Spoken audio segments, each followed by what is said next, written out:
Talvez a coisa que deixe a gente mais inseguro acerca da pandemia causada pelo novo coronavírus seja a ausência de informações concretas e seguras acerca do que é essa nova partícula efetivamente. A gente obviamente sabe, enquanto cientistas, enquanto ciência, o que é um vírus, o que é a partícula, mas existem pontos chaves acerca desse tipo viral específico que a gente precisa ter certeza a fim de formular, de criar uma medida de controle da pandemia que seja efetivamente eficaz. O que a gente sabe com certeza é que o vírus apareceu pela primeira vez entre humanos na cidade de Wuhan, na China. Entretanto, o que a gente não sabe com certeza é como esse vírus chegou a infectar o primeiro ser humano. Uma outra coisa que a gente tem certeza já é que o vírus não foi criado em condições de laboratório, ou seja, esse vírus chegou até nós por meio de um processo evolutivo natural. O que a ciência já sabia também desde 2007 era que o novo coronavírus ele estava presente em uma quantidade expressiva de animais silvestres que vivem ali naquela região chinesa, especialmente morcegos. Estudos recentes mostraram pra gente também que esse novo coronavírus tinha uma partícula, um primo muito próximo, presente também em alguns animais que na China são conhecidos como pangolins, que são tamanduás escamosos, que segundo uma publicação feita pela revista Super Interessante em fevereiro de 2020, é o animal mais traficado do mundo, ou seja, interage muito com os seres humanos nesses processos de exploração animal. Daí, a hipótese mais aceita pela ciência é que a interação do homem com esses animais gerou a primeira infecção. Esse ser humano interagiu com outras pessoas e acabou transmitindo o vírus a estas. Estas outras pessoas interagiram com outras pessoas e assim a gente chegou no quadro que a gente se encontra hoje de pandemia, ou seja, o vírus está espalhado pelo planeta inteiro. De tudo isso nos fica uma lição importante. Há muito tempo, o homem vem explorando a biodiversidade do planeta de maneira intensiva. E muitas vezes, ou grande parte dessas vezes, vem explorando essa biodiversidade de forma inadequada. O pior disso tudo é saber que a gente já teve experiências, enquanto humanidade, onde essas experiências mostraram pra gente que a exploração da vida silvestre sem critério leva a processos epidêmicos bastante severos. Essa não é a primeira epidemia que a gente passa desse tamanho a níveis globais. Você quer saber um pouquinho mais sobre isso? Então, vamos junto!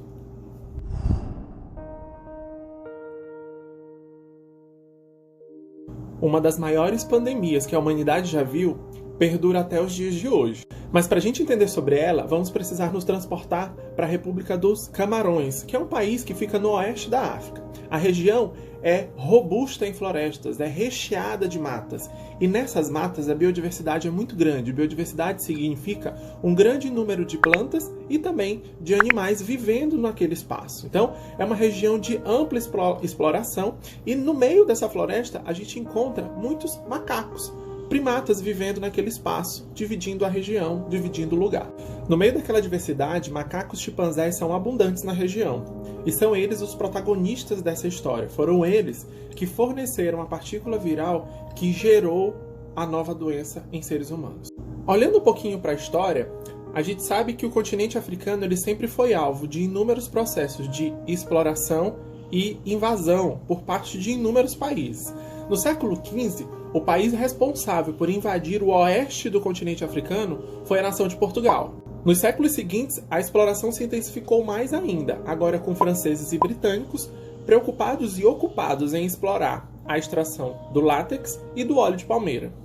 Essas duas nações logo se preocuparam em explorar de modo intensivo a região, instalando plantações de cacau, café e banana e fazendo com que essa floresta recuasse cada vez mais para o interior do país, desocupando espaços e fazendo crescer a atividade agrícola.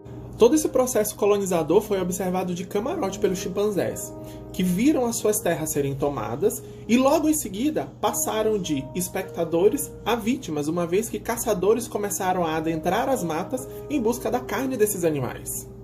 O processo de caça muitas vezes implicava na necessidade do caçador entrar em contato com o sangue desses animais.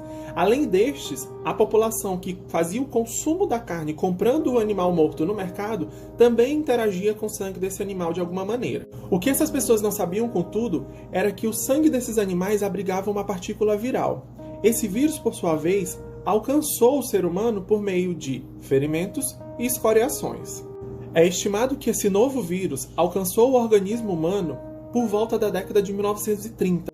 Agora, já no organismo, o vírus dos chimpanzés alcançava as secreções genitais, sendo agora possíveis de serem transmitidos por meio de relações sexuais. As guerras e os conflitos de guerra pelos quais a humanidade passou intensificaram a transmissão da partícula. O vírus, agora no organismo humano, sofria algumas modificações e agora se tornava restrito a esses indivíduos. Surgia então uma nova doença. No início de tudo, a doença se espalhava de modo silencioso pelo continente africano. Contudo, as primeiras mortes começaram a acontecer. E a essas mortes eram alegadas doenças como tuberculose, pneumonia, fortes gripes ou até mesmo fortes processos de desnutrição, que era algo comum no continente. Esse cenário só começou a mudar quando, no ano de 1955, cientistas no Congo retiraram o sangue desses indivíduos mortos e levaram esse sangue para análise molecular. Contudo, esse material ficou congelado de 1955 até 1980, quando eles efetivamente foram analisados, ou seja, 25 anos depois. Com o passar dos anos, o vírus começou a se espalhar de modo amplo sobre o continente africano. E uma das coisas que impulsionou esse espalhamento da partícula foi justamente campanhas de vacinação que faziam uso de agulhas não descartáveis, agulhas que eram compartilhadas entre a população. A quilômetros de Camarões, na floresta de Guiné-Bissau, um outro grupo de macacos também passava por um processo de caça predatória. Esses macacos também acabaram transmitindo uma segunda partícula viral aos seres humanos. Tempos depois, quando a ciência começou a se dedicar ao estudo desses novos vírus, percebeu-se que essas duas partículas, a de Camarões e a de Guiné-Bissau, eram muito correlacionadas entre si. Por isso, a de Camarões ficou conhecida como tipo 1 e a de Guiné-Bissau ficou conhecida como tipo 2. No início da minha fala, eu destaquei aqui que o continente africano sempre foi alvo de colonizações. No entanto, o que a história nos conta é que as colonizações elas acontecem até o momento em que a nação colonizada decide se libertar. Então, isso aconteceu na África também. Essa necessidade de se libertar e esses conflitos geraram, por si só, o espalhamento do vírus. Contudo, soldados portugueses infectados acabaram levando também agora o vírus para um novo continente, no caso, o europeu. É importante que se destaque nesse momento que ainda havia um espalhamento bastante restrito do tipo 2 do vírus pelo continente africano. No entanto, o tipo 1 embarcou para vários lugares. Não somente pelos soldados portugueses, mas soldados de outras nações também que sofriam com as guerras no continente africano.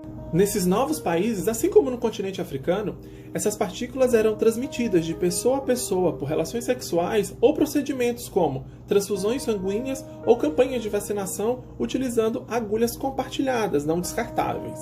O vírus chegou aos Estados Unidos. E lá, somente na cidade de Los Angeles, no ano de 1981, ele chegou a matar mais de 150 pessoas. Somente no ano de 1983 o vírus foi efetivamente descoberto e recebeu o nome de vírus da imunodeficiência humana ou simplesmente HIV. Se você ainda não tinha descoberto até agora, sim, a gente está falando da AIDS. O vírus da AIDS atinge hoje 40 milhões de pessoas no mundo inteiro. Segundo dados da OMS, cerca de 32 milhões de pessoas já morreram no planeta por conta do HIV. Somente no Brasil, existem 900 mil pessoas vivendo com AIDS. Assim como a AIDS, aparentemente, a Covid-19 também veio da exploração da vida silvestre. O HIV, no entanto, não foi suficiente para refrear a exploração ambiental intensiva e irresponsável. Será que o coronavírus vai ser?